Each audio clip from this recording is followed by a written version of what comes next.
It's not every day there's a new PlayStation. It's not every day there's a new console. Well, it's not exactly a new console. It's kind of like a midway, sort of new console. It's the Pro. And if you know me, I gotta buy anything that has Pro in the name, because I'm a professional. This is the PS4 Pro, and you're probably wondering, why does it have that Pro moniker? What's so special about this thing? It just came out. First thing, and probably most importantly, this is now a 4K gaming console.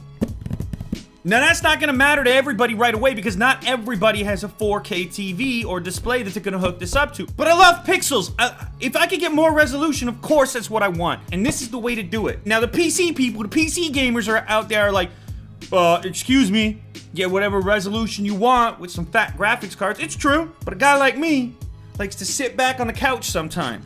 Controller in hand, super relaxed. I'll put the game on mute, a little NBA 2K17 on mute, with the podcast running on the side. Let's get inside. I'm noticing that the contents of the box are listed over here. Looks like all the cables that you're gonna need are included. Spectacular graphics. If you don't have a 4K display, you still might see some minor improvements on a 1080p display. You might get a few more lines of vertical resolution, maybe slightly better graphics, a more natural appearance. The thing has more horsepower, so theoretically, even on a 1080p screen, there's going to be some improvements. Support for faster frame rates as well. This will stream 4K video from Netflix as well as YouTube. Unbox Therapy, one of the first shows in the world to be fully 4K. All right, you can tell I'm excited. Here we go. It's the old box inside the box trick. Slides right out. There's also some other things that have been improved here. For one, it's got a 1 terabyte drive in it now, 1 terabyte of storage, and it's also got extra USB charging capacity. Ooh, look how they did that. That's a nice little touch, Jack. The symbols from the controller, those are the feet that the system stands on. Some attitude there, that's cool. It adds a USB port to the back.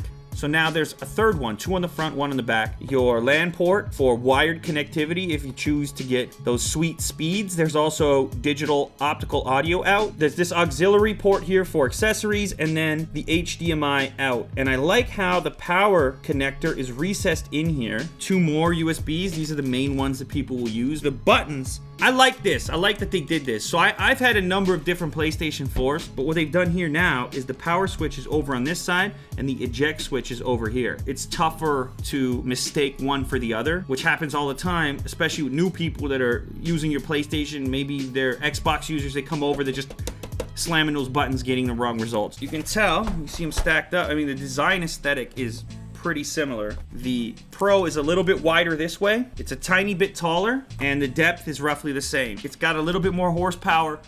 It's a little bit larger in size. An HDMI cable, this is clutch. You've also got the very basic chat headset. It's to get you started. I recommend something better than this. It's also the new controller, which I haven't seen this one yet. You can now see the light bar from the front, so essentially the same. There's also a micro USB cable, and that's about it. So the unboxing experience, very similar to the stock PlayStation, but you're the one that knows you've got a Pro. This also is going to enable some improvements for PlayStation VR. Some of those similar enhancements that you might have gotten on a 1080p display will also apply to the PSVR headset. You're gonna get slightly smoother graphics enabled by the greater horsepower of the Pro unit. Theoretically, you'll have a better PSVR experience, smoother graphics, and more potential. Higher frame rates potentially. It's almost like a PC style upgrade where same platform, plays all the same games, but can just do so at a slightly more optimal scenario. There's a long list of games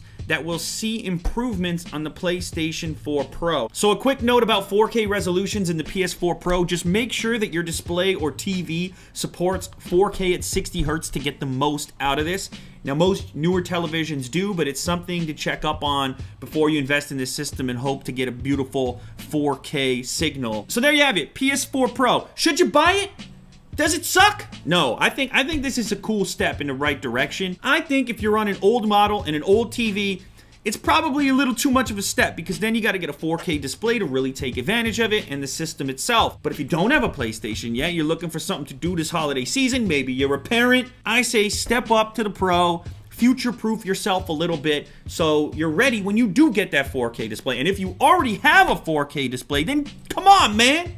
Get yourself some extra pixels. Candy for your eyeballs.